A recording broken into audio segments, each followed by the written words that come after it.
পিছনে তালা লাগিয়ে দিছে, তাই তোমার ভয়ে পালিয়ে যাচ্ছিলাম। পরে দেখি পিছন থেকে জানি কে তালা লাগিয়ে দিছে, আর তাই আমি ওই ছেলেটাকে জড়ায় ধরছিলাম। আর তালাটা আমি মেরেছিলাম। কিন্তু আপনি কে? ভাই, আমি মোহাম্মদ আশরাফুল ইসলাম, আমি রিভানার স্কুল টিচার। ভাইয়া, আপনাকে আমি কিছু কথা বলি।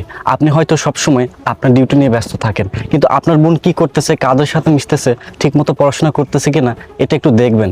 আপনি যথাযথ যদি গাইড না করতে পারেন আপনার বোনকে, আপনার বোন ভুল পথে যাবে। তাই আপনার উচিত হবে আপনার বোনের যথাযথ গাইড করা। ধন্যবাদ টিচার আপনাকে। আপনি আমার বোনের শিকলটা খুলে দেন। আচ্ছা, ঠিক আছে।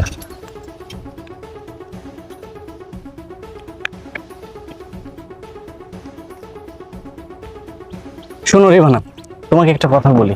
তোমার ভাই সমাজের একজন গণ্যমান্য ব্যক্তি, তার একটা যথেষ্ট রেপুটেশন আছে। তুমি এমন কোনো কাজ করবে না যাতে তোমার ভাইয়ের রেপুটেশনটা নষ্ট হয়। আর বন্ধুদের সাথে আড্ডা দেওয়া